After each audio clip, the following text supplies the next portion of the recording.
Okay, dreaded 9 markers. I told you, you don't practice them, you get to the competition and they feel alien to us, and it makes us feel like we've got loads of work and we can't do them, but it's simply just 3 tiny little questions broken down. Let's have a quick look at the questions to begin with. I mean, knowing the 3 areas for methods of training, if you didn't know it, you could blag of maybe a mark or 2, but generally you would then drop every other mark and it'd be difficult.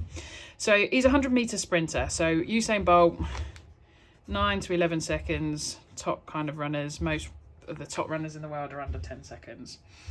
Okay, so he's a 100-meter sprinter. He trains regularly using fartlek, plyometrics, and sprint. They're not saying they're good or bad, they're just saying that. So I go, what do I know about fartlek? It's continuous, which is why I put a question mark. Why is he doing that?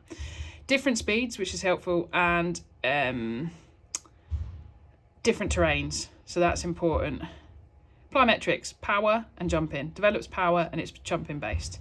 Then sprint interval, so it works on speed, high intensity, and start-stop, which is the interval part of it. So the question then goes on and says, evaluate the likely effects of these training methods on Eric's fitness for sprinting and his sprinting performance. And that's important. Talk about his performance in sprinting.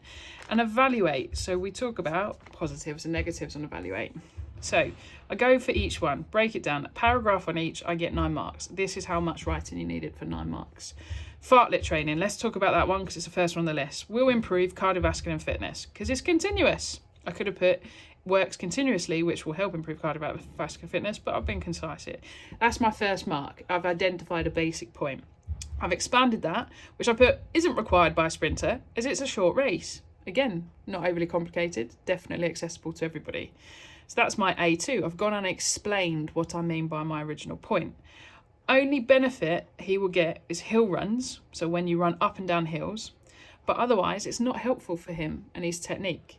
That gives me my third point. I've applied it to his performance. It isn't something that will help him. He might get some benefit if he does some runs up some hills to gain some good endurance when his muscle endurance working hard to increase intensity there, but otherwise he's not really going to gain anything. And I've identified that straight away. And that's my AO3. Plyometrics then. So involves depth jumping, deep jumping. So squats, jumping onto boxes, etc., etc. Simplistic AO1. I've then gone and explained how that's beneficial, which helps sprinters develop power, which is really important for a sprinter, for explosive start. I've even applied it to his technique already. He wants a really good start. You can talk about powering down the track too. That's my O2, which gives them a greater chance of getting further and quicker off the line. And that's important. If they can get a better start than everybody else, if they can get further at the start than everybody else, they increase their chance of success. There's my AO3, talking about the impact of how that's helpful. And then finally, sprint interval. For me, the best, most suited area, and I wanted to make sure that that's my final one because I'm concluding here. I could even have a little paragraph.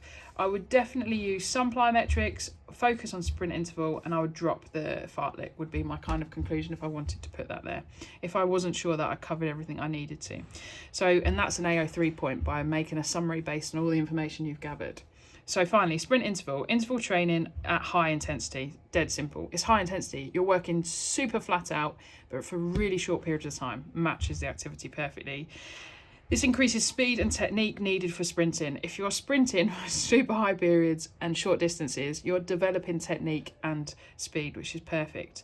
This makes this the best option. So I'm not just saying this is a good option, this is the best out of the 3. So I've made a conclusion based on all my evidence, with the quickest improvement and adaptation. So the best option that I've applied it to his technique. I'm not just saying it's good and it fits perfectly. I'm saying it's the best out of all 3. So that's high level thinking, me analysing all the information I'm given in front of me and saying that's the best answer. It is not supposed to make you feel like you can't answer, I don't know anything, and the amount of answers that took up this space where you might have picked up 1 mark, great, because you didn't leave it blank, so finally that seems to be filtering, which is great. But when you read back the question and you go, oh, I wasn't sure about plyometrics, or I wasn't sure about fartlek, but I'm quite confident that sprint interval was the best one, you could have at least written a perfect paragraph for 3 marks for sprint interval, and I could have then guessed a little bit about plyometrics and a little bit about fartlek and put what I thought, and I might have picked up an extra mark or 2. So instead of you getting 3 out of 9, you might have got 5 out of 9, or even 6 out of 9, which is great, and you still didn't quite know some of the points. You're still developing your writing style.